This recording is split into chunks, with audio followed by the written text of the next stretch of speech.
Hello, family. How's everyone doing today? I hope everyone is doing well. Let's talk about it, family. Diddy's verdict. Let's talk about the celebration before the bail. And let's talk about the celebrities as well, who all of a sudden have a lot of things to say. Why is that? Yes, everybody was very quiet. Talking about celebrities, not the YouTubers, of course, and content creators and things like that. No, we talking about the celebrities. Y'all notice how quiet they all were while Diddy was going through the whole trial and tribulations. It was just terrible. They did not step 1 foot near that courtroom.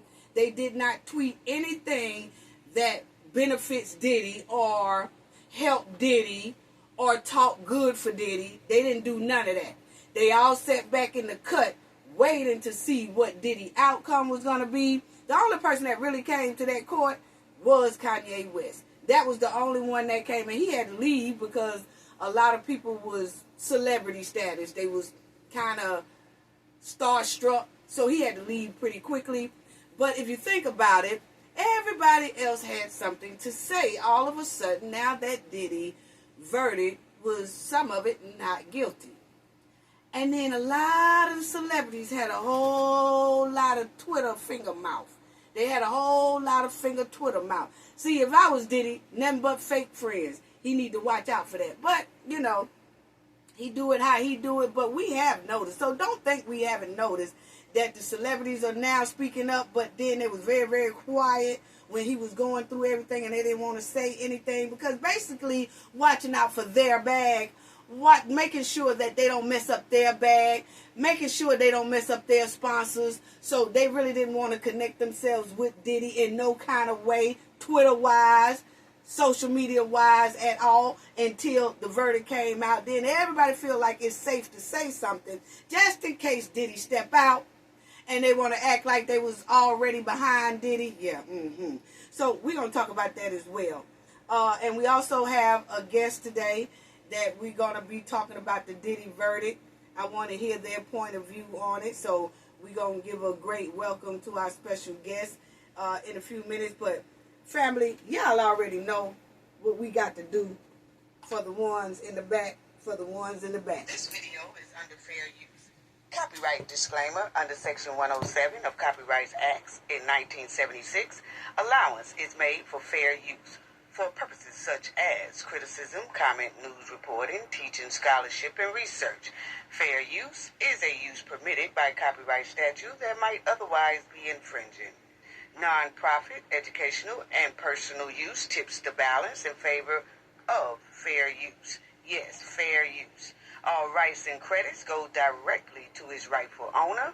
This video is purely for fair use, opinion, and entertainment.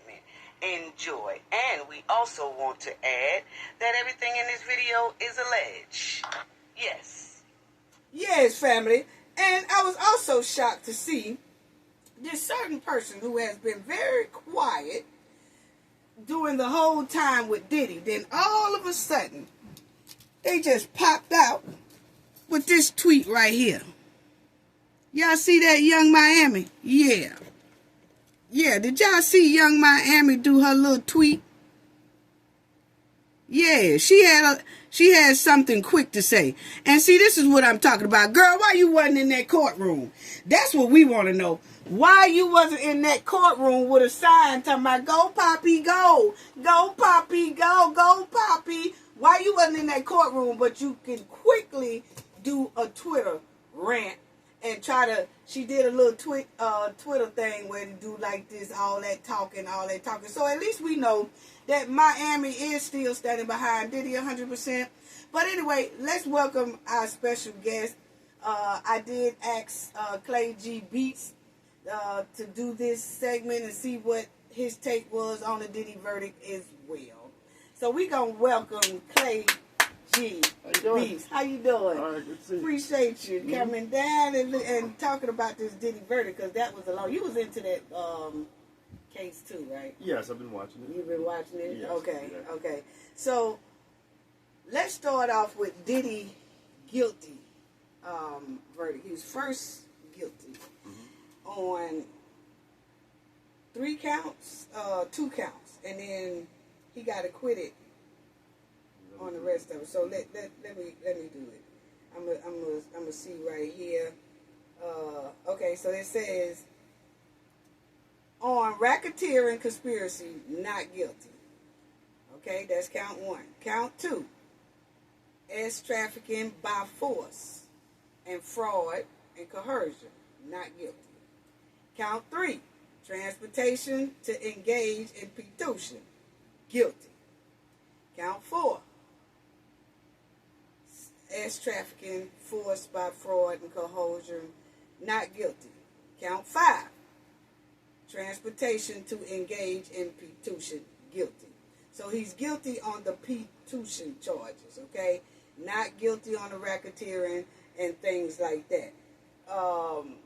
So I want to say first, what do you think about, before I go into his guilty verdict and the celebration that they had or whatever, what do you think about celebrities that was very, very quiet, and then all of a sudden they started talking when they heard not guilty on racketeering, not guilty, and then the 2 prostitution guilty. And then they all started tweeting like, yeah, we knew, or keep running your mouth. It was a lot of celebrities that had some things to say, but during Diddy's trial, they wasn't saying anything.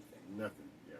And that's a good point there. I've been watching the case, and again, Cafe, thanks for having me on. You're welcome. Yes. So, glad to have you. One of the things that I can say this in like 3 seconds: never cut off the hand that feeds you. Right? If the big guy is caught up in a legal entanglement, if you will, and he's got a lot of people under working parts, you got to go. Yeah. This way right here, because if and when, or if he ever gets out, then he's going to come back. You, yeah. you were my enemies all along. Mm-hmm. You know? And then they go from there with that. You know? Right. Yeah. So, but then there's another thing on the flip side of this.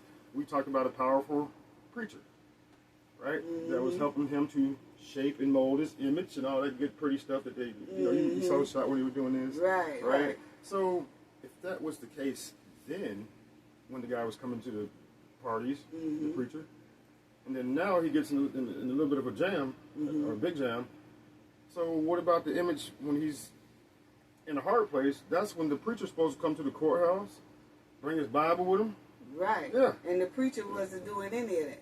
Yeah. So I mean, there's a whole lot of rappers and stuff that are doing this now. But this preacher right here was supposed to have been part of his image forming thing. Right. Now, it wasn't a good image when they started jumping up in the courtroom. Because they did say that Diddy, one of the, I don't know if it was Jane Doe or the Mia, I don't know which one, but one of them testified that Diddy did watch some of the preacher's sermons every now and then, and it's this particular preacher who we already know, take that. We already know who that is, but I'm not going to say his name, but he did have a preacher that he hung around a lot and looked up to. Right. So that preacher didn't never hit the courtroom. Or maybe it was his step-cousin-in-law. Yeah, maybe it was. No, just kidding.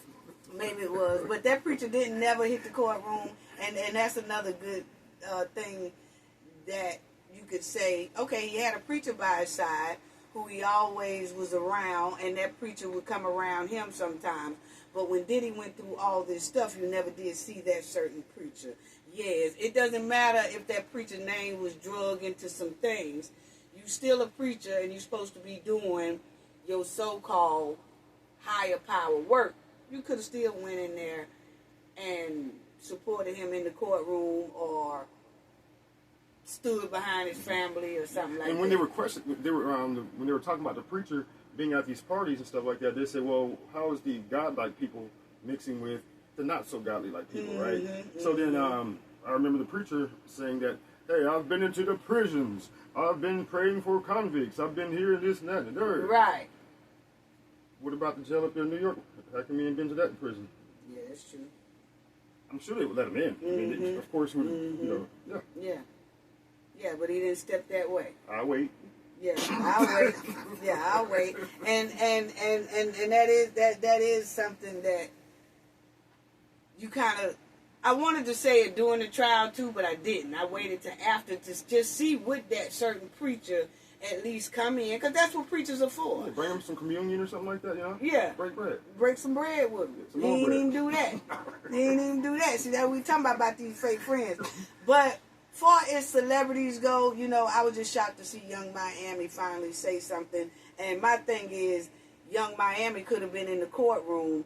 If you're going to do all that tweeting and doing all this right here to the public to show that you still got Diddy back 100%, why not walk into the courtroom?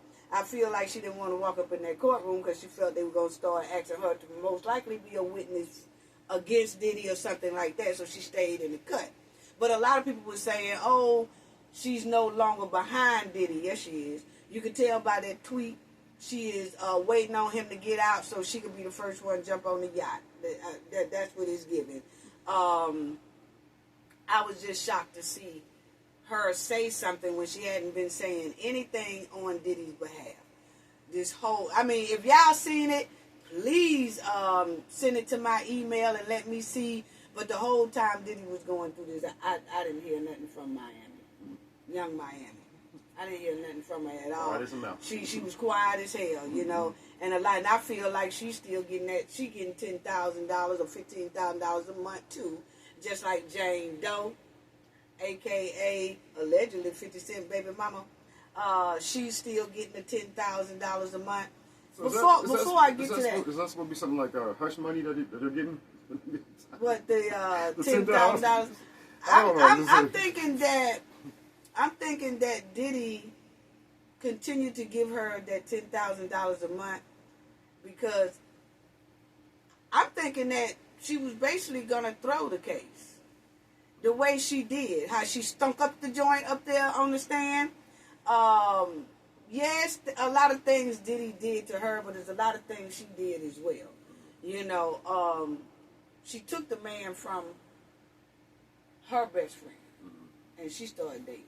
Okay, wow. so that right there was a red flag. You know, so you be careful who you ask for because she wanted to snatch Diddy away from her best friend, and now look where she at. But my thing is, I think that this is my opinion. I didn't want to say it while she was on that stand, but when they first said, she said he pays my rent right today. He gives me $10,000 right today. Mm-hmm. That made me all of a sudden think, well, then, that's why you stinking up the joint on the stand? Like...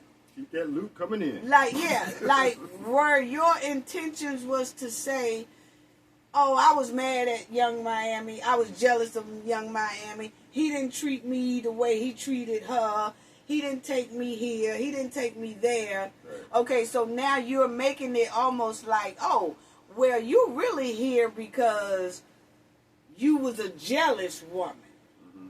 So once you make it to where you was a jealous woman, it kind of takes out the credibility of a lot of things that what you say. Mm-hmm. Because a lot of things we found out she was a willing participant in some of it, not all, but that's all it takes is to be involved in some and not all, and then the jury have a reasonable doubt.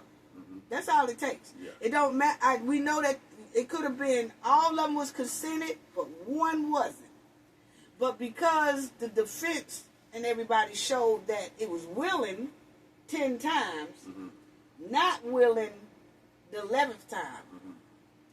then it still get that jury the benefit of the doubt. And that's all you need. It's just to have a little bit of benefit of the doubt, mm-hmm. and they'll rule a certain way. Yeah.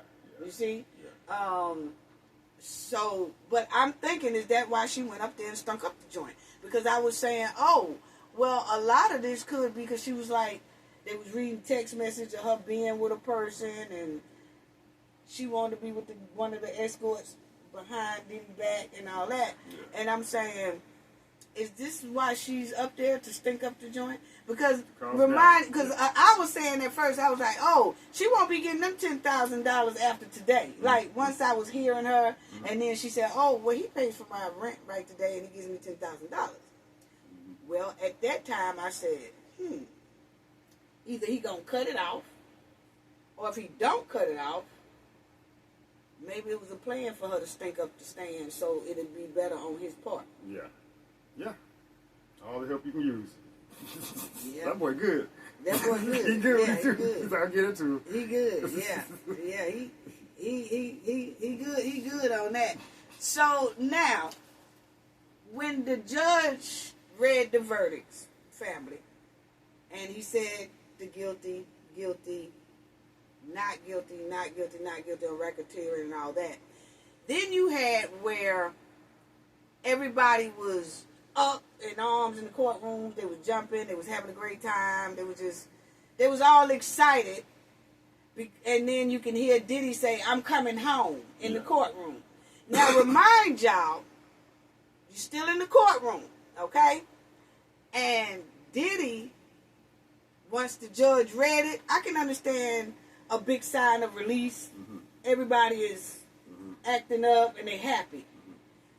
But when you say stuff like, "I'm coming home," and the judge is still sitting on the thing, and he's looking, then you got the sons and everybody, they up and they, yeah, right? Okay. The judge understands that.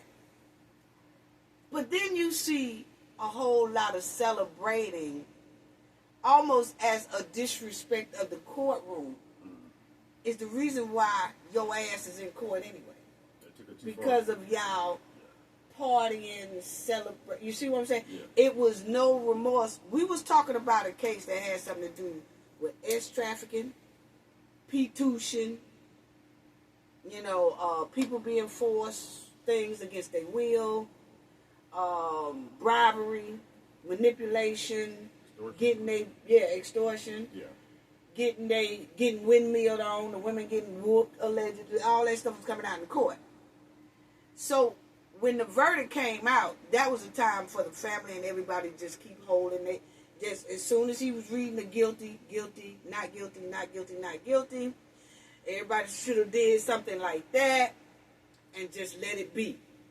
Instead of all that jumping, I can understand the jumping up and down, but like if you beat a deletion case or a case like this, okay. But y'all was acting up that really made that judge, in my opinion, side-eye. Because I did. Like, y'all couldn't hold that until after y'all got home. Yeah.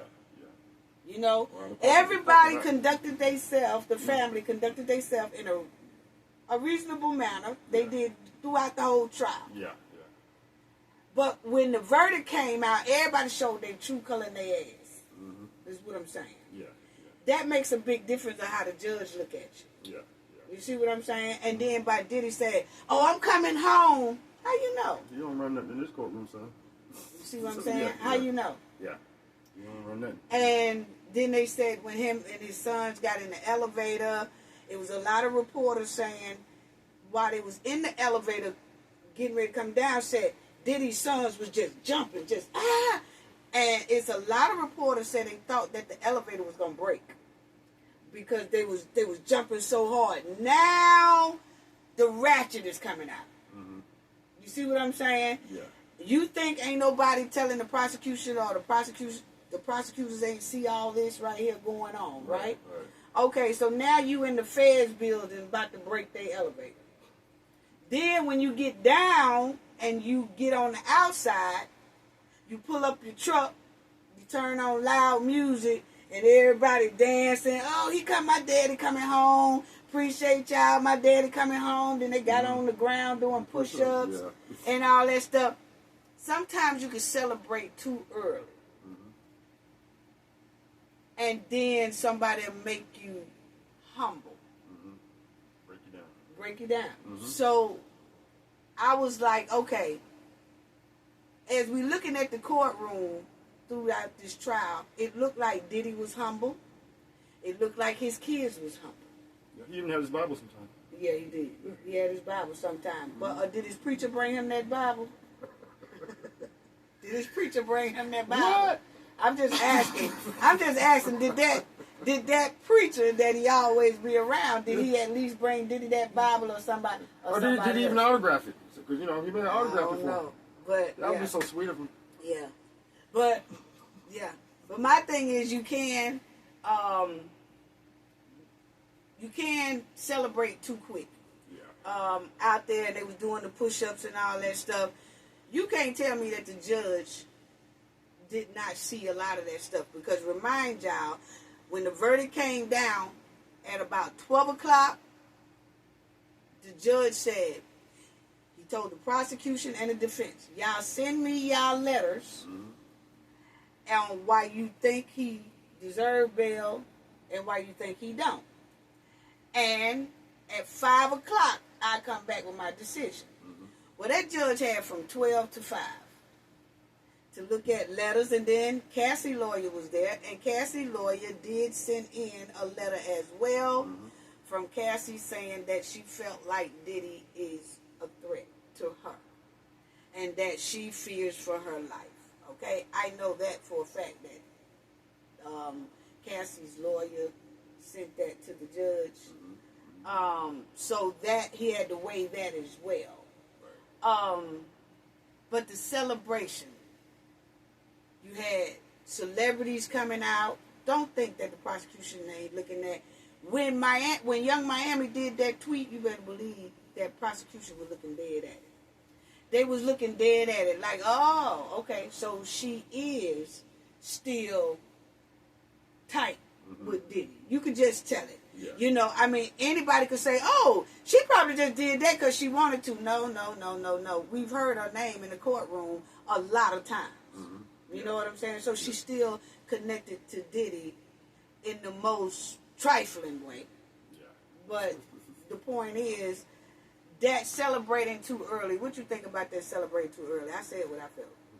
So, okay, going into this, when I was hearing the verdicts and everything, right? When the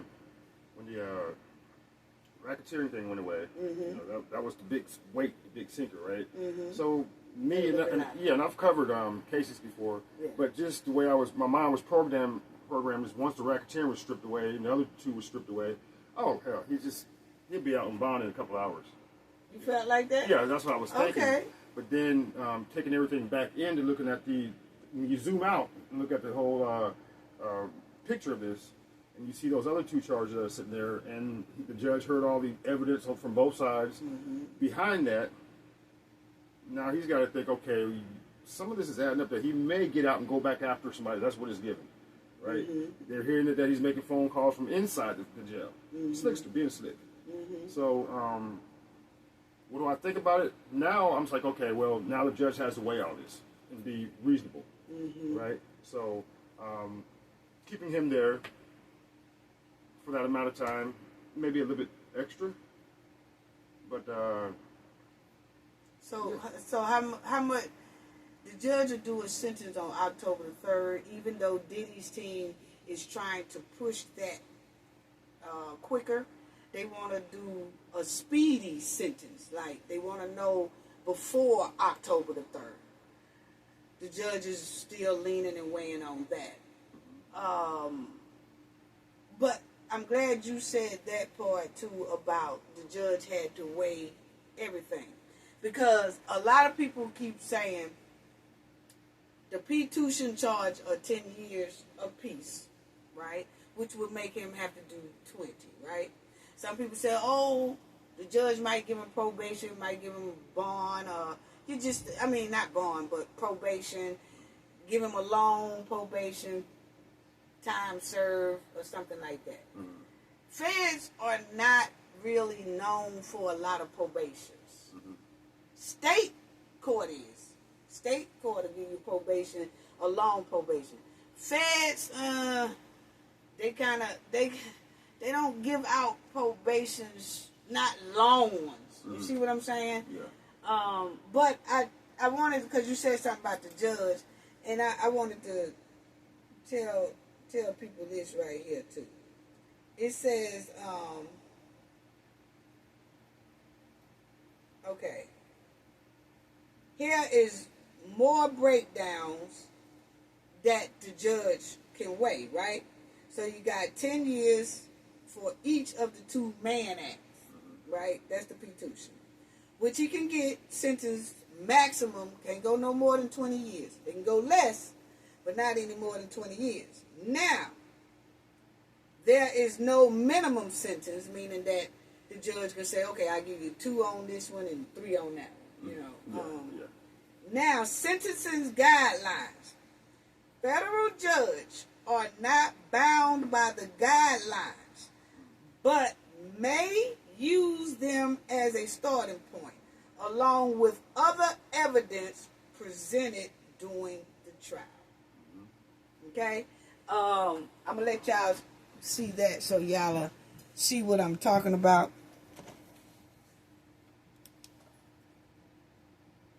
Yeah. Okay, it went out. Hold on, family.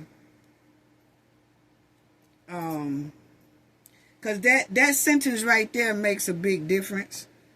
As y'all will see, that last sentence makes a big difference. Okay, meaning that judge basically, when he makes his sentence decision, he can use what he heard in that courtroom.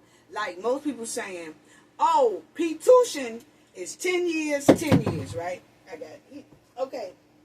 Check this out, family. Follow me, because I just showed y'all that wording makes a big difference. That the judge can, while making a sentence decision, can also base that decision on what he heard as evidence in the court. Okay? So, just because Diddy guilty charges or P-tuition, 10 years, that's 20. The judge can give him slack or not. But the thing is, the judge can weigh the domestic violence, drugs, the totality of everything. He can weigh all that with the P-tuition. You see, it's not like, we're talking about federal court. You see what I'm saying? Yeah. And so it's not like he say, okay, P-tuition and forget about everything that happened in the trial or everything he heard in the trial. Right. And say, okay, he just got P-tuition. I'm going to give him 8 on this one, 2 on this one. Right. And that's it. Let me say this also. Knowing that the judge has seen everything in the case, even some of the stuff that was not allowed to be entered, some people, now I'm not saying viewers, but people in public in general, you see a lot of people want to jump on other YouTubers and fight them and do something bad to them because of the way they report some of this information. Now, I do know a person that almost got in an argument with me about it, and I've been following it from day one, you know. And so then I asked the person, I said, have you been keeping up with the last 33 days of the trial? Nah, I just heard something. They just after a black man's money. Right. Yeah, and then they fly off the handle like that, then arguments start. And they ain't heard day one, then they get out in the streets and want to start jumping on people because they heard a fraction of what the judge heard. Right. Or what they allowed the public to hear because it was not televised. Right. So, the people are flying off the handle because they just heard a little incident. I looked at it a little bit. They're just trying to take the man money, Yeah. So, I'm sorry, go ahead. But no, you're right. That's causing a lot of... And with that, too, is when you report on a story, and that's why I'm so glad we do things the way we do over here, is when I report on a story, I do it even. Everybody know I care nothing about Diddy. I was in New York when there was a lot of rumors and things going on over 30 years ago. It was terrible rumors about Diddy then. Then 30-something years later, when you see this here case, a lot of things we heard, okay, some of it is a little bit true. You see what I'm saying? Some of it that we heard, we never heard in the court. Right. But we did hear some of the rumors that we heard over 30-something years ago did come out in court. So we said, okay, then it was pretty much right. But the thing is when I reported on Diddy and the Knowledge family, I'm quite sure I hope y'all would agree with me on this. It was a lot of times, the Knowledge family know I don't care nothing about Diddy. But I always did this trial fairly. when I felt Mia stunk up the witnesses stunk up the joint, I would say it. I said, they don't stunk up the joint. He gonna mess around now and it making it look good for Diddy. I have to keep it even because the courtroom is even. Like, they are saying, the prosecution is saying one thing, the defense is saying one thing. So when you reporting on it, you got to tell your people what both of them said. If some people out here that was going to that trial that was only report if they was pro Diddy, they reported just for Diddy. I mean, they told what went on, but you could tell that it was one-sided. Spun the other way. And then it was some that didn't like Diddy. And they bashed him not bash him, but you could tell that they told everything that was good for prosecuting Diddy, but didn't be even and say, well, you know what? This right here could drop the ball and Diddy could slide. You have to be even. Right. And I think I was able to do that because in my career, I had a lot of people kind of their livelihood in my hands. So, say if I fired them, I know they can't eat. I mean, they probably could, but they're going to miss a check. It probably take them about 3-4 months to find another job. If I fire. If I go in and fire them, they might lose their car. They might lose their house. They might lose it. So when I did things like that, I had to be even. Rather if I like that person or not, I had to make sure what I'm doing is the right decision because I didn't want to cost nobody a livelihood because I done jumped or I'm not being fair. Yeah. So that's how come when I covered Diddy's trial, a lot of people probably said, shit, it sound like Cafe like Diddy. Like, she cool. Like, look like she on his side a little bit. Yeah, in favor. But then sometimes they'll say, nah, she ain't feeling Diddy because I see this right here. Well, that's when you could say, I'm doing it even. Right. Because people don't know what side I'm on because I'm doing it even. Right. But the ones who know me know, oh, no, she don't like Diddy. She just reporting on it evenly. Yes. So that's what it was. I think a lot of people went to that trial.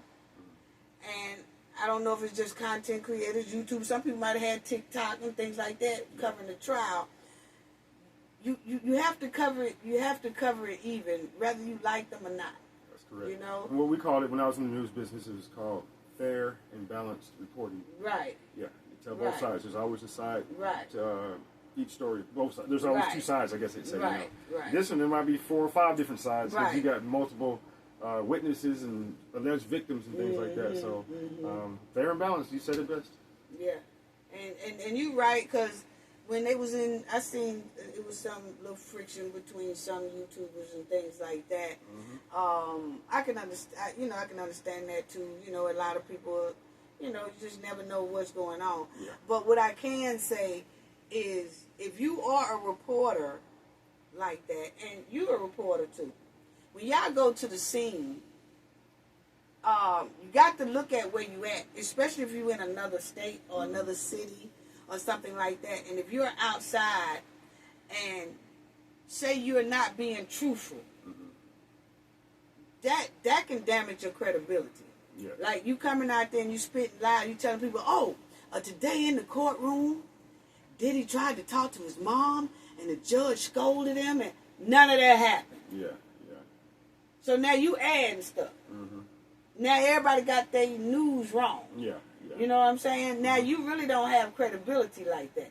So then you will run into somebody on the outside that say, hey, why you lie so much? Yeah. Like every time, that ain't what happened to me. I was sitting there too. And that judge never scolded. Diddy never did try to go talk to his mom. Nah.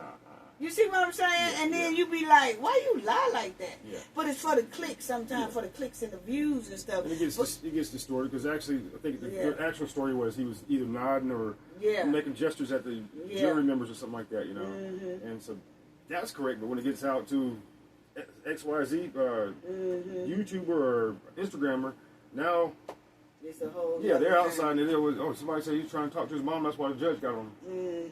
And Yeah, it causes a lot of friction out in the streets. It You does. got to go get security guards. That's what I'm saying. Yeah, security guards around. I'm gonna tell you, New York is nothing to play with. I mean, if you, I know a lot of other states are not either, But put it this way: just don't go to somebody else's state, cover a trial, and then cover it unfairly, because that's when you'll start having to look over your back. Because you guarantee you those folks got family, friends, or whatever that's out there, supporters, and things like that. And those supporters see that you're not really telling the story how it really went in the courtroom, because it looks like you're kind of biased. Yeah. And that's when the arguments and friction starts on the street. It does. Yeah. And it's just best to be fair, be fair with it. So, yeah, you are right. I did see some YouTubers going back and forth or whatever, but, hopefully they got that straight. But once again, it all come with lying, not telling the whole full truth. Yeah. And there's some out there that do it. They lie just for the hell of it, just to get a click, view, like, whatever. Be lying their ass off. Right. Then you turn around and find out, damn, that mother lied. That lying. Yeah. So, I don't know. But I did want to say this part right here about that judge, that sentence. Because we know, and I let y'all read it, don't think that judge is not going to weigh the situation, because he did it in that courtroom when he said no bail.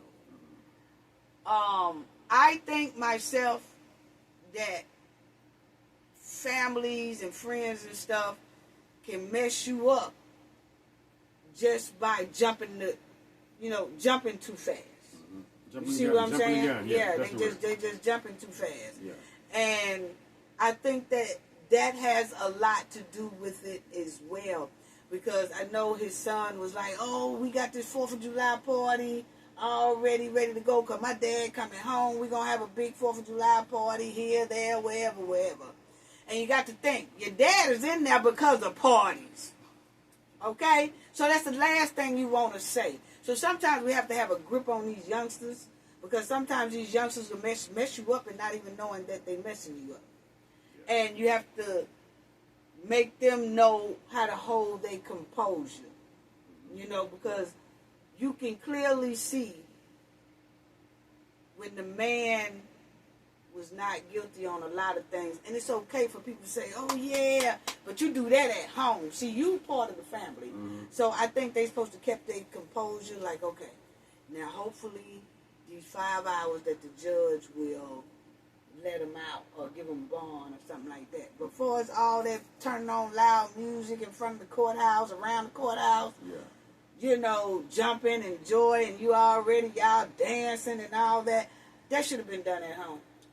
It's just too many prosecutors coming out of that building. Yeah. The judge, he walks. We seen him one time with an earphone on. Yeah. He was walking in the courtroom. And those federal buildings, they have cameras everywhere.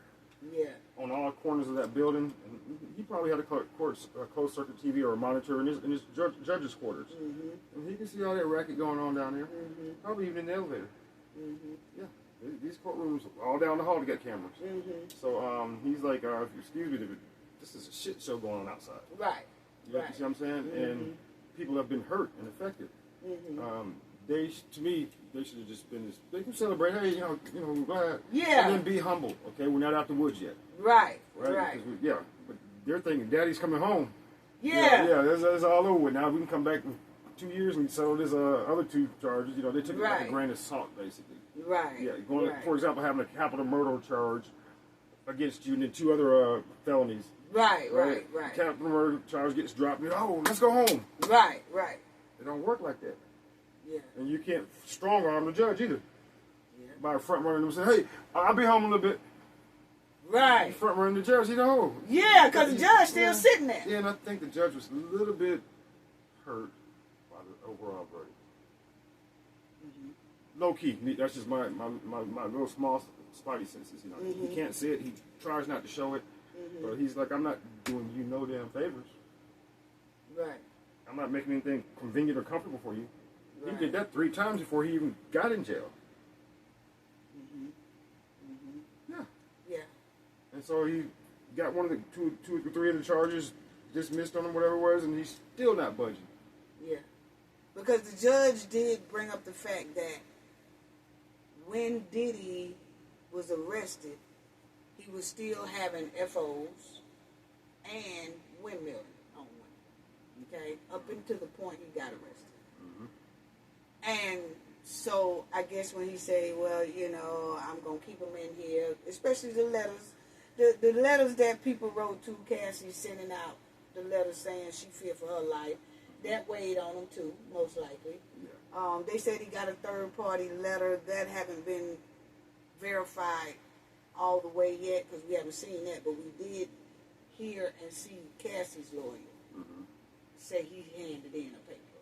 Okay, so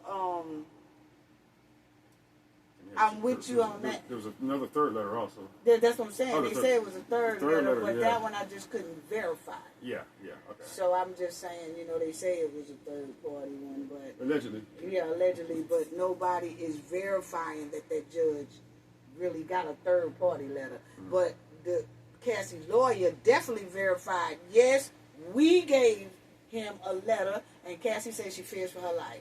Mm-hmm. You know what I'm saying? So we understand that. Now, the thing that I wanted to say on that is kind of somewhat what you were saying.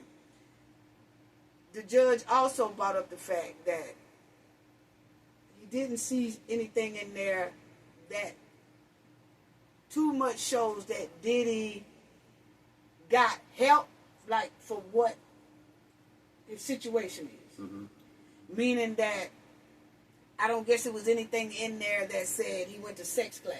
Oh, in his records. Okay, yeah. In his records while he was in jail. Okay. See, when you in jail and you want something like that, I mean, he hadn't even came to trial yet. Mm-hmm, yeah. So what the judge is saying, the 10 months that he was sitting in there, yeah, he doesn't see too much of did he took a sex class, or anger management class, domestic violence. Now he might have took, I think his lawyer said he took something like something about, it might have been something dealing, no, I think it was trying to get clean. Okay, detox. Something like that. Yeah. You see what I'm saying? I think that's in there.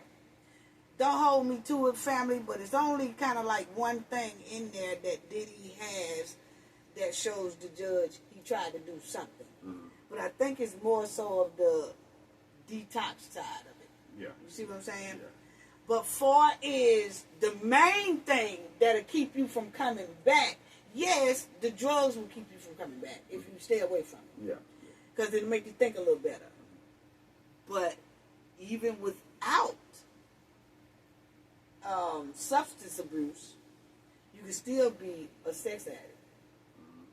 You see, and you can still be a DV abuser. Mm-hmm. You don't even have to drink to be that. Right. You see what I'm saying? You don't have to smoke nothing to be that. You don't have to pop no pills to be those. Mm-hmm. That could just be without you even having anything. And what I'm saying is the judge did bring it up. Like, he didn't see anything like that. Mm-hmm. Like, I think if Diddy would have had, if his lawyers would have been able to say, he went to sex class and he completed the sex course for sex alcoholics or something. Sex addiction. Sex addiction or something like that. Yeah. He went to class for that. And so he no longer has that. I mean, this is what I'm saying should have been in his record, most likely, to kind of weigh, because the judge did say he didn't see anything that say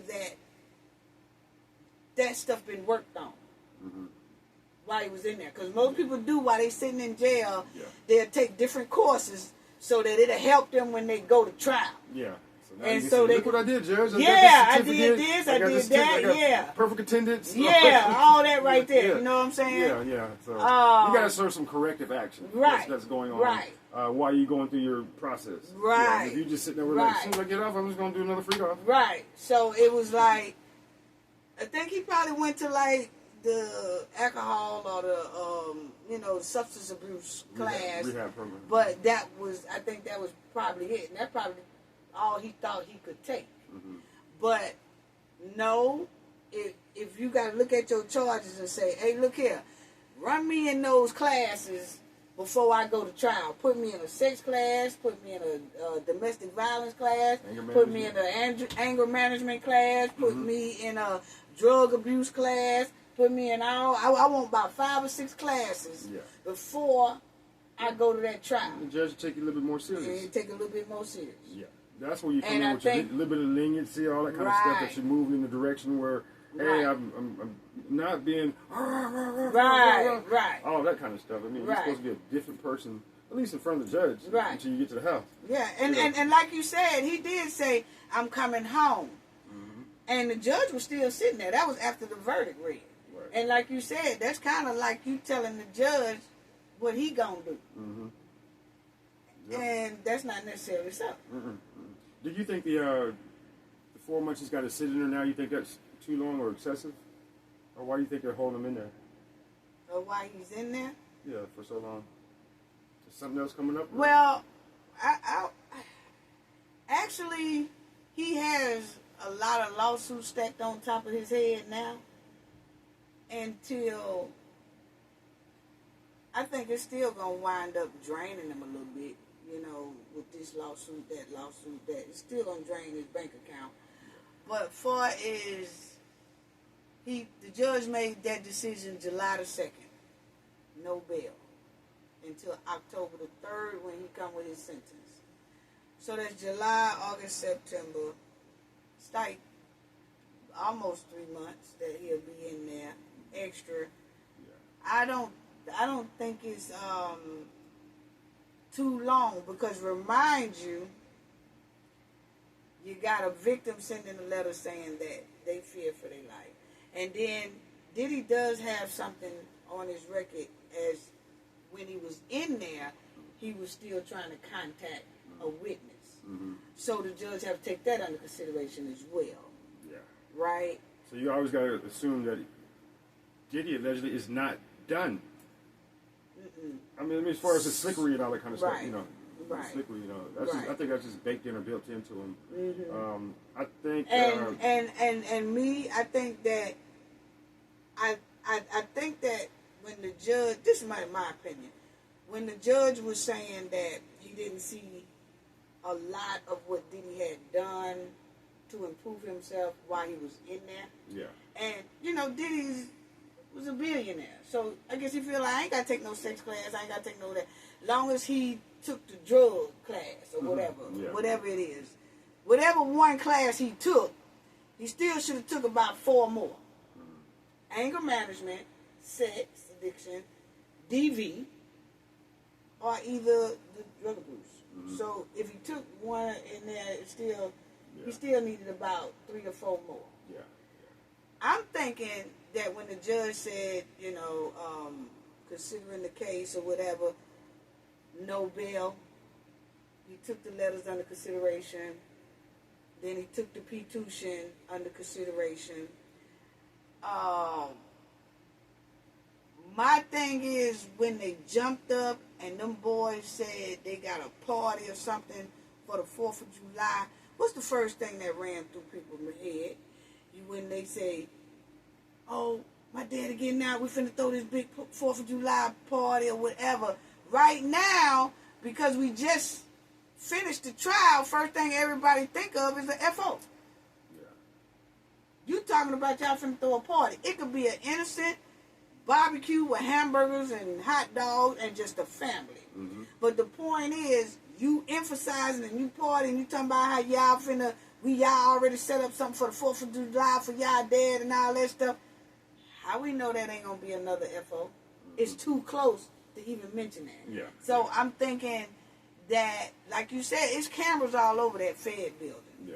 New York cameras and everybody else cameras, that some people who live in city areas, they got cameras on their city streets. Light poles and traffic lights. So you could see that type of stuff.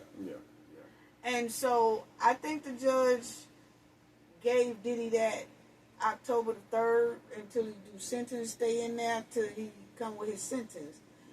I think it was more so of, this is his chance to try to get some of those classes done.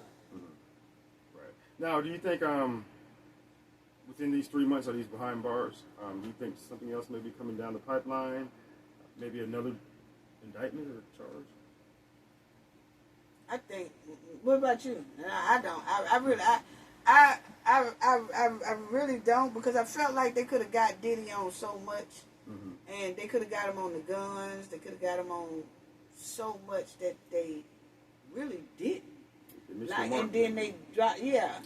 And the prosecution, their case was strong. Their witnesses was weak. That's what happened. Right.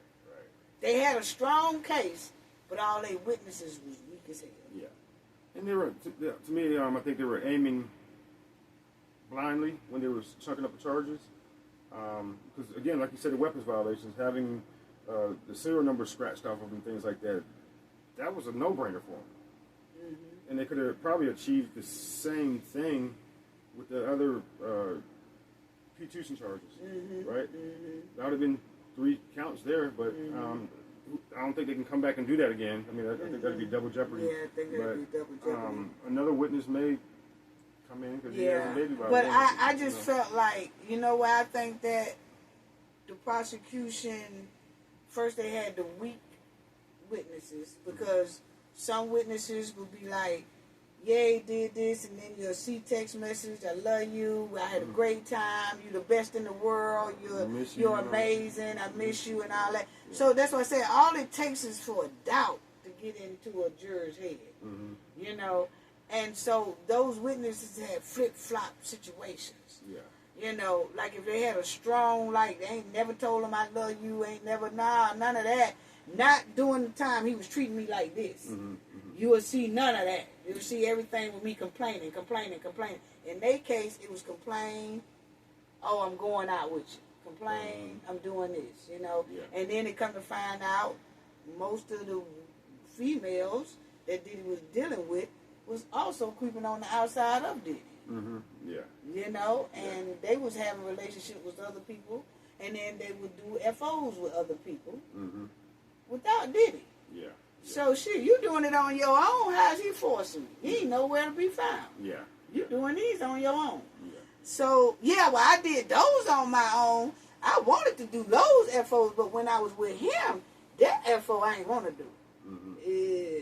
That's when you start, the jury have a, I don't know, reasonable doubt. Yeah. You know, it was a reasonable doubt. But I think that the prosecution case would have been very strong if they brought in KK. They'd have brought in KK. She's coming back. By them not bringing in KK, that was it. Yeah. Because if you're going to say racketeering, that was the Ace Boone Coon right there. Yeah. That was the Ace Boone Coon. She consoled the women.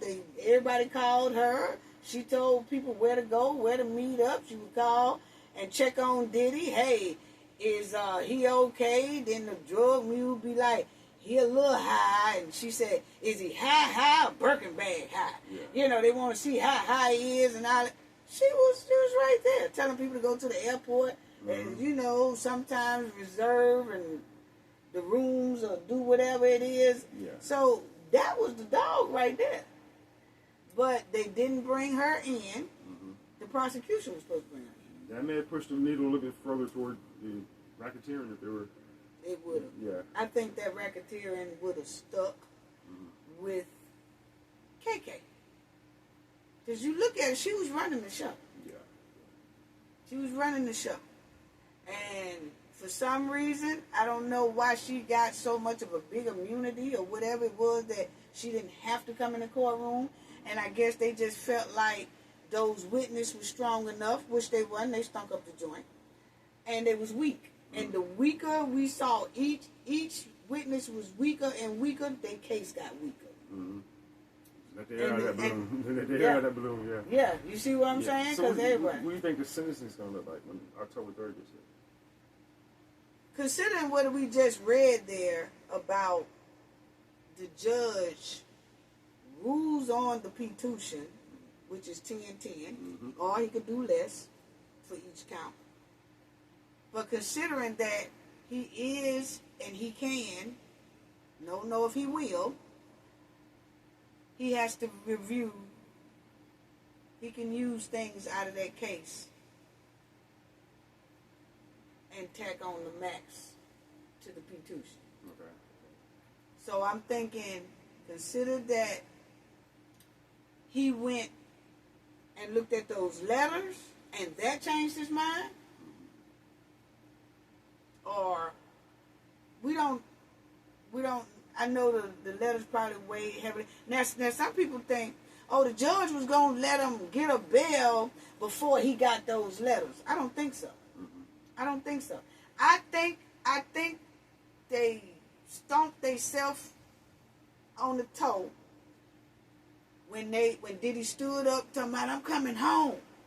And then the boys, and they was just, and now you looking at these ratchet ass, and you say, okay, now the true y'all coming out. Now see, y'all was sitting in this courtroom, and I was just finna say he got some very well respected kids, and they do, and he probably still think that they are well respected. But when you jump up and do stuff like that, then you look like it changed your whole outlook. Like, man, I thought he was quiet, or I thought she was quiet. Yeah. Now I see a whole nother side of them before they even get out the courtroom, and before I even leave the bench. It's almost like, and then did he turn to the jury or something and said thank y'all, or whatever? That's another thing. Like, okay, yeah, they let you off, but just like you weren't supposed to be paying them no attention during the trial, you ain't supposed to be paying them no attention after the trial. You see what I'm saying? Still just obeying. Yeah. You know what I'm saying? You'll say that later. I want to thank the jury who was on my thing. Thank y'all but for us looking them dead in the eye right then y'all partying and y'all acting a fool up in the courtroom. Then y'all get out the courtroom, almost break the elevator. Don't think that them folks didn't know that elevator was being pounced on, okay? And then when you get down there, you go to party and all that kind of stuff. And the judge not supposed to take any of that under consideration. He's supposed to just take the trial. Then make a sentence. And then make a sentence. Okay. You see what I'm saying? So, what if, looking at that, I'm thinking he'll get those, by that time it'll be almost a year that he been in there. September of last year. Because it was September of last year, then it's October. So it'd be a year plus 1 month. Yeah, you see what I'm saying? Because he got in there in September, middle of September sometime. Okay. Just shy of so it'll be right at a year, in a couple of weeks. So that's time served, okay. So he'll have a year time served, but I don't think he's gonna let Diddy out on bail. And that's what, see, a lot of people celebrating too quick. I mean, I don't think he's going to let him out, like on probation. I don't think feds are they're not real keen on probation. How many times y'all know somebody that's wrapped up in the federal government and they went to jail and they say, oh, I'm out on probation? You hear that with state cases. You don't too much hear that with fed cases. It's just like a drug dealer who go to jail, feds. He go into that federal prison, probably got pounds or whatever. Okay, he do a couple of years or whatever, or even if he have a court time coming up, how many times you heard them say that person is out on probation? No time served. He say, I'm out on probation with the feds. I'm on federal probation. You don't hear too many people say they on federal probation. You hear them say they on state probation, where you get community service, things like that. You're on probation. Young Thug, he's on like a 16, 17-year probation. Wow. So anything he do within the next 15, 16 years. You got to do that time. Yeah. And then you got one of Young Thug's people that's out too. He like on a 20-year probation. State give out those long probations like that. Feds don't give out them long probations like that. You see what I'm saying? So that's why I feel like it'll be. I'm thinking he's gonna make Diddy do probably another 48 months. I think he's gonna make Diddy do about 48 months, and require some classes if Diddy haven't took them by October. Like if he don't have no new classes to show that he took, I think he gonna require that. In that, I think he gonna say, and I require you to take this, that while you in here. I think that's a good point. I think what the judge is going to do again, he's going to weigh all the evidence from both sides that was entered into the court. On the first P2 charge, I'm thinking he's going to say, okay, this is his first offense, basically, being caught, basically. 10 years, okay, let's just do 5 years. I'm going to cut that in half. I'm going to give you a break. It's your first time. Now, your second charge, you should have known. So you think when he come in October the 3rd, he's going to say 5 years? 5 years, because he's going to be lenient. He's going to be lenient. That's going to be your 5 years there. On your second charge, now you should know better. You touched me, you burned me once. I forgive you. You burned me twice. So you got 10 years on your second charge. Okay, I'm going to let you do 7 of those. 7 years? You think so? That's a little bit excessive, yeah. So I'll bump the first one down from 10 to 2, and then the second one down from 10 to 5. Okay. So that's 5. Yeah, 7 years plus time served. Okay. Okay, So 7 years plus time served. He's got some so it'll be off. 6 years. You're thinking. Okay, I'm thinking that he then probation for another. I got you. Yeah. I'm thinking. Like I said, I think he's gonna make him do at least 2 years. Okay. I think he's gonna make, because I did take his first offense. This is his first offense. And the P2. I'm thinking that he's gonna do 2 years in there. I think he's gonna say like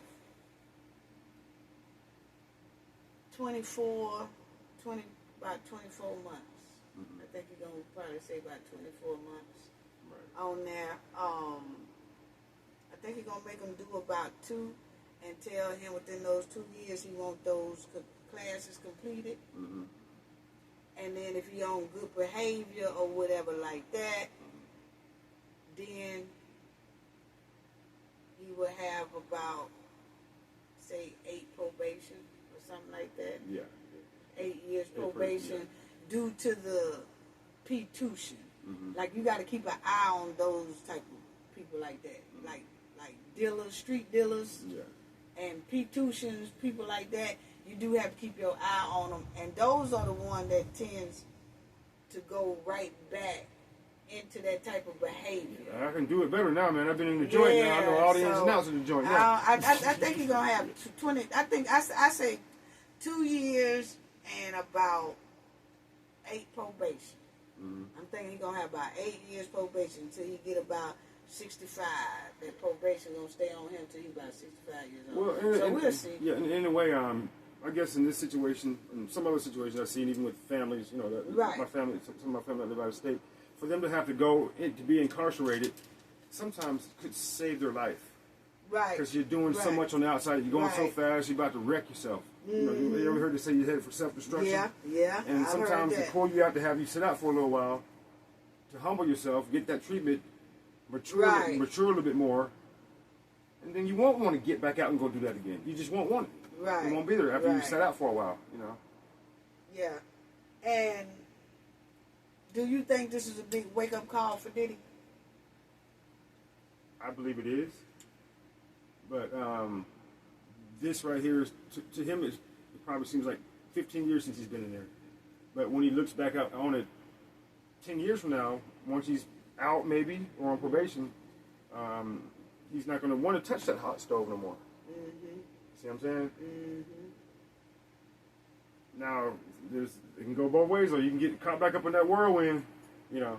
Yeah. By the time you're 65, 70 years old, come on now. You're supposed to have.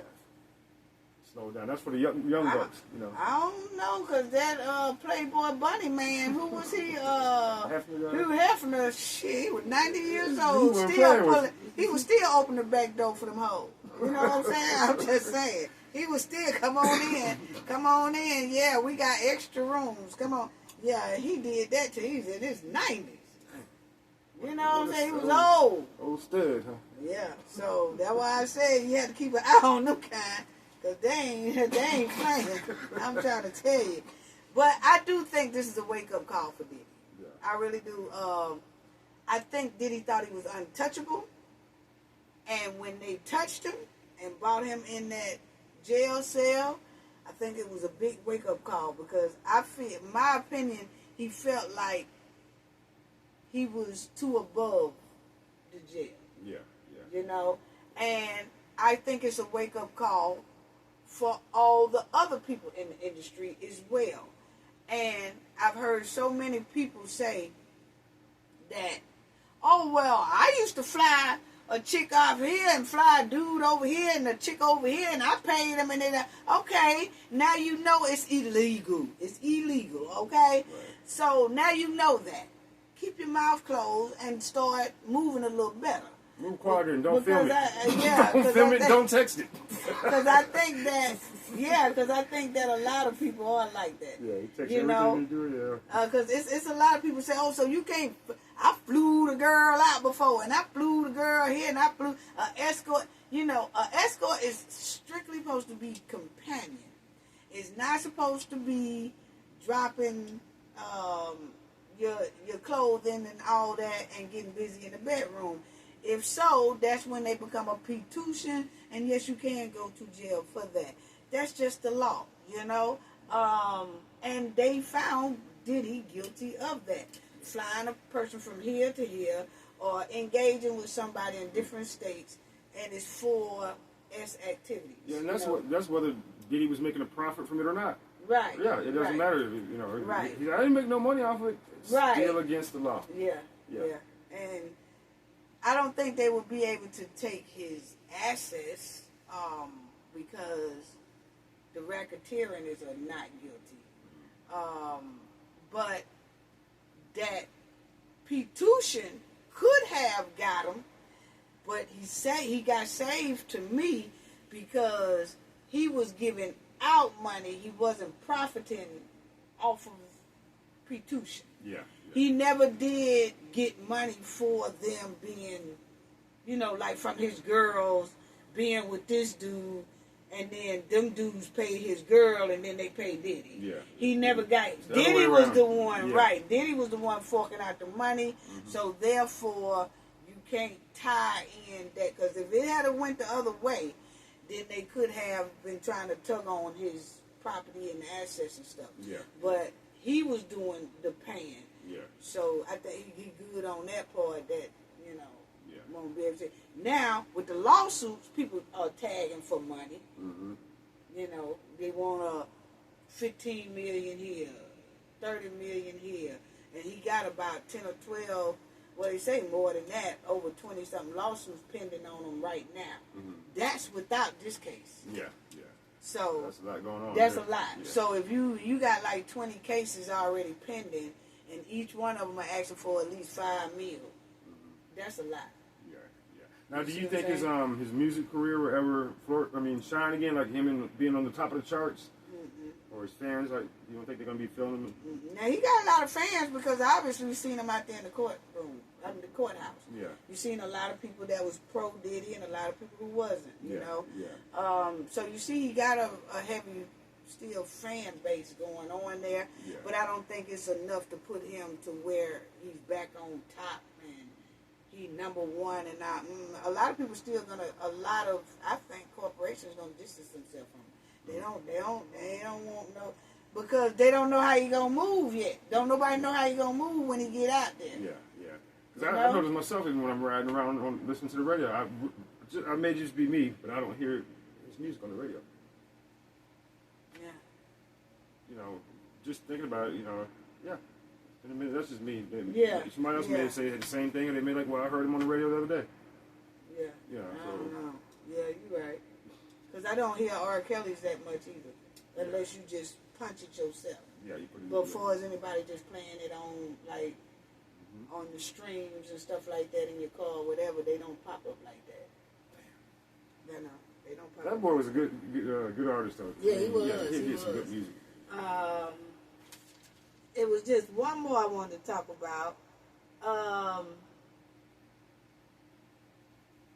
um, yeah, we did. I just did that. Okay. So basically, that was just it. That was it. I want to just talk about the verdict and what I thought, and I just thought that they moved too fast. I really do. I think they celebrated too fast. People, we got to know how to tell our family to chill when they in the courtroom. We be so glad they done got off on that charge. Everybody say, oh, yes, or thank you. And then sit your ass down and shut up. You know what I'm saying? Just wait till y'all get home and toast up and party and all that. But don't do it around the courthouse or inside the courthouse, because you make your people look bad. I said it at the beginning of Diddy's trial, too. I said that everybody needed to come in and dress professional. When I was even talking about his mom, she had on like the fishnet stockings at first, and I was like, "Now you can't come in looking like what this case is about. Mm-hmm. You got to change your whole conservative look." Yeah. And everybody just looked professional and act professional. So far, they was doing that. And I think they all wore black at one point. They was doing that. Yeah, they was doing that. Level. Right. And so, but the prosecution is asking for the maximum of the sentence. That's what the prosecution. They are asking. They asking 10 and 10. They asking for 10 and 10. They asking for the max. Whether they gonna get it or not. And a lot of people say, did he beat the feds? That's another thing. Did he beat the feds? No, he didn't. He still got a guilty charge. Now, Diddy case is the first one that beat a record.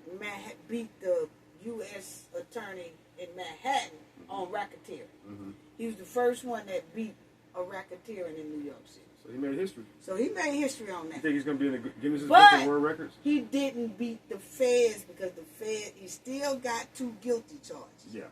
So the feds can still use that as they haven't lost anything. Yeah. If all of the charges was not guilty, then you say that the feds lost. Mm-hmm. But they got 2 convictions. And so that's not beating the feds. Mm-hmm. You know what I'm saying? The racketeer was beat first time ever, mm-hmm. For New York. Mm-hmm. But you still got 2 major charges hanging over your head that can give you 20 years. Right.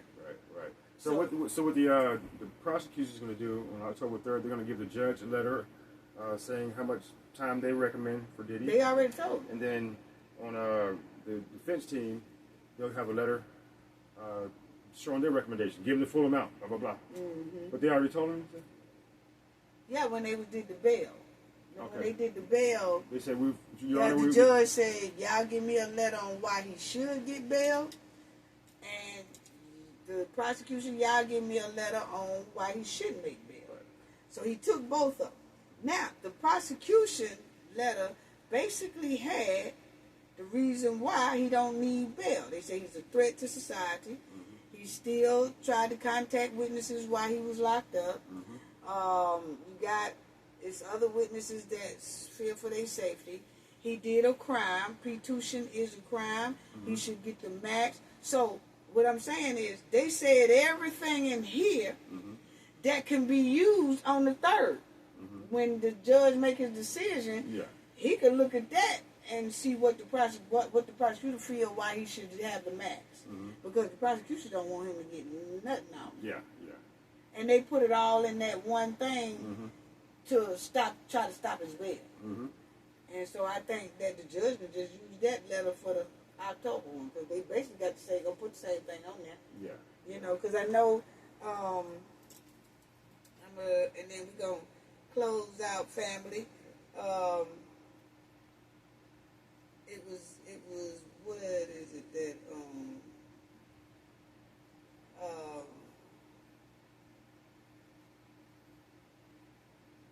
okay.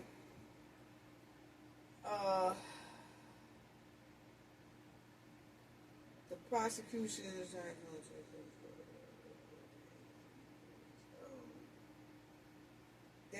he had his mother and sister and stuff signed for that bond, but they didn't do it. $1 million bond or something like that? $1 million bond. Okay, so this is what Diddy said. Diddy, he smiled widely and tried to reassure his loved ones in the stand. I see y'all when I get out, he said. It's going to be all right. See, that's when he realized he wasn't going to get gone. But before that judge made that decision, he was like, I'm coming home. See, it's a big difference now. Yeah. And I feel they say his mouth dropped to the floor. Like, his mouth dropped when they said that. But I wanted to show something. This is what Diddy has to do. Combs' team will likely ask for no more jail time, but you know they're going to do that, whatever. But considering the time served, this is when they want him to get bail. Prosecution will likely ask for the maximum sentence, which they was. From there, a probation department will review the case and make a recommendation based on various factors. So see what I'm saying? Including the fact that this is the time, what the type of charges that Diddy have and his behavior behind bars. So that's what they're going to be looking at when that judge get ready to do that sentence. Mm-hmm. He going to look at, like I said, what have Diddy done for his class-wise since he been in there? And then look at the charges. I guess that those two charges that he was in there. But I did, when you were saying that question, the judge is really limited to those senators' guidelines, their discretionary. Well, yeah, so we just said basically the same thing. Okay. But that's it. So I do think he's going to get that 2 years, and I think it'll probably be like 8-year probation, which is 55 or 56. He's 56 or something like that. 7, 8, 9, 61, 2, 3, 4, 64? 64.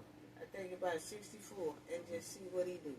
Yeah. And then we're gonna keep yours in mind too, because you said about 4 years, 5 years, about 4 years or 5 years.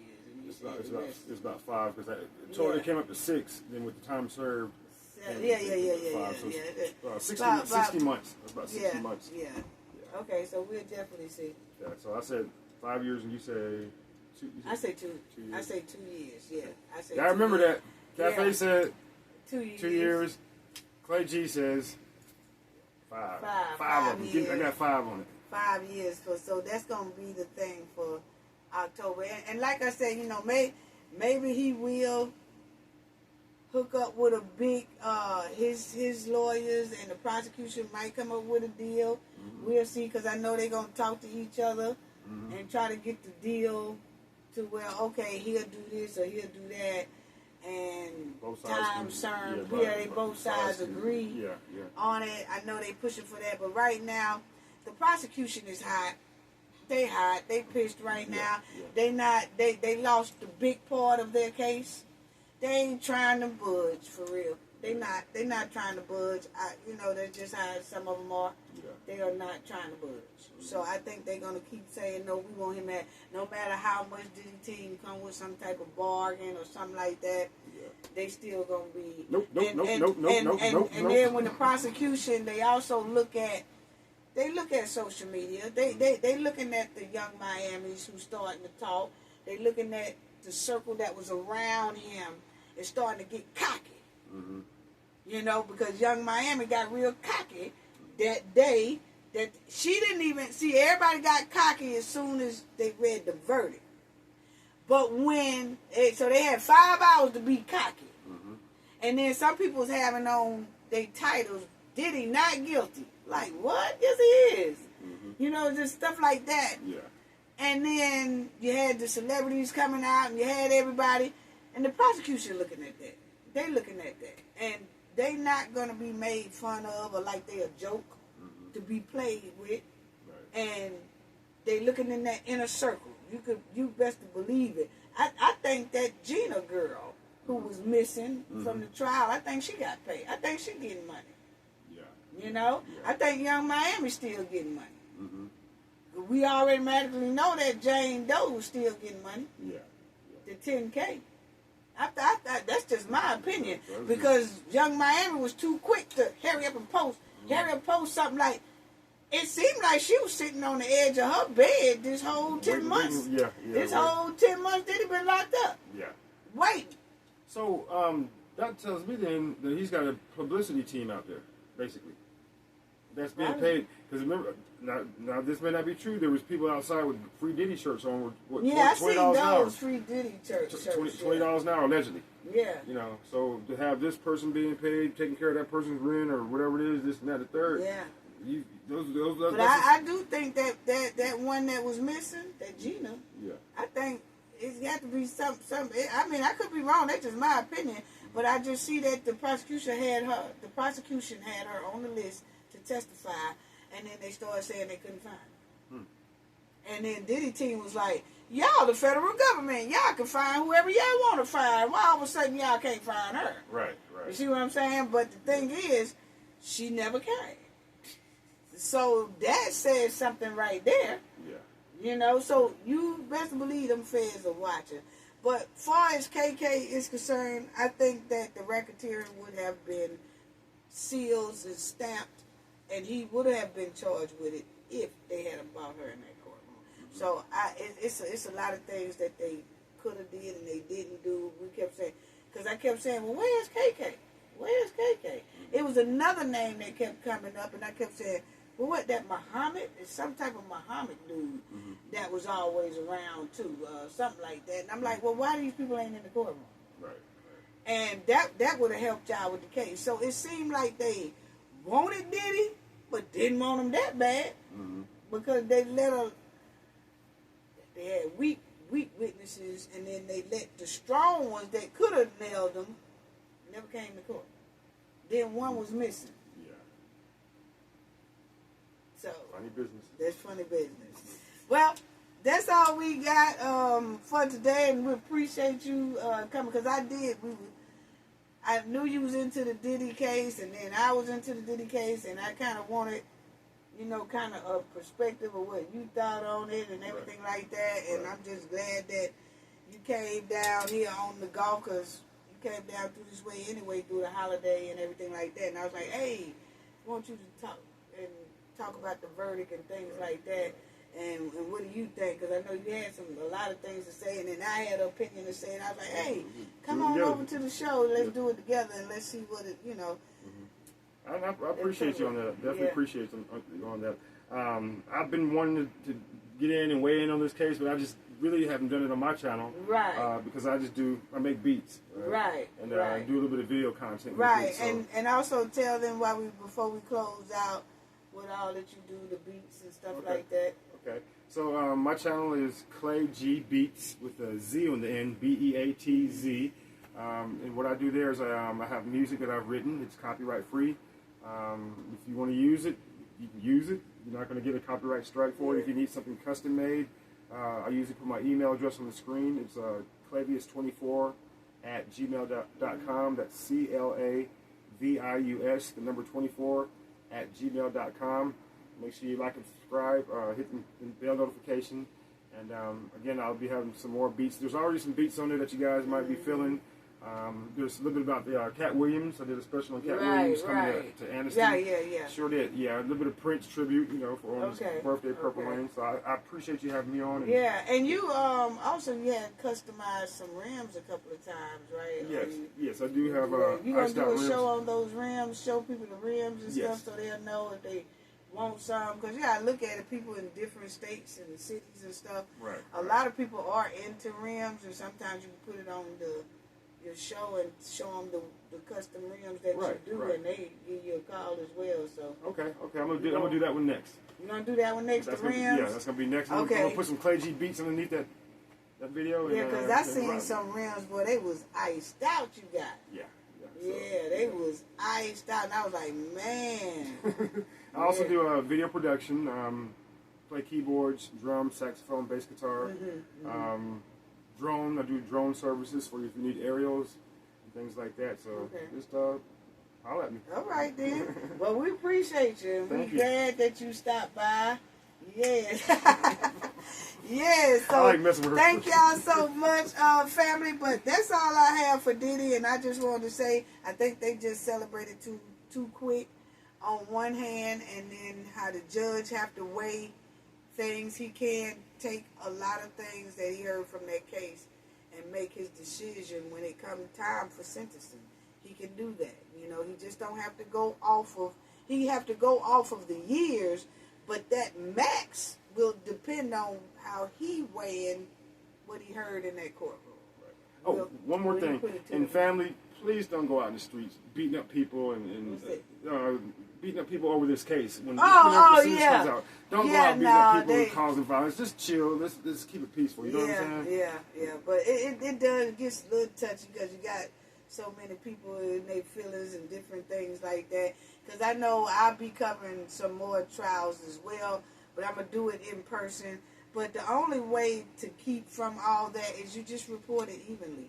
If you report it evenly, you really won't have any problems with the surroundings of where you are, you know. But, yeah, it don't never get that serious where you got the, you know, Diddy don't know none of these people. Yeah. You know, so why get into a tangle between Diddy and about Diddy and his kids and about Diddy? Why you gonna be in the streets, you know, going at it with somebody else and you don't even know the person for real? That person Diddy don't care nothing about none of them. I can tell you that right now. Yeah. He don't. When he get out of there, Diddy most likely won't even thank the YouTubers that was talking up for him. He'll act like they wasn't even there. Yeah. He goes, because if you look at it, he used, allegedly, most of all his artists. He used them, basically. And so if you would use your own people, what make you think he gonna give YouTube a shout out and all that stuff? Yeah. Now you done got into this big confrontation and he don't care nothing about you. When he get out and you can say all day, "Oh, Diddy, I was there for you," whatever. He gonna keep on going. And he ain't gonna come bail you out when you get in trouble downtown. No, he definitely ain't gonna bail you out. Nobody gonna bail. They gonna be gone. They gonna be somewhere. You heard his sons. They gonna be somewhere on a yacht. They don't care nothing about you being up under the jail. They don't. Well, okay, y'all did that for my dad. Okay, thank you. That's it. They ain't gonna give you $5 on no potato chips from the doggone commissary. They ain't. But anyway, thank y'all so much. Appreciate it.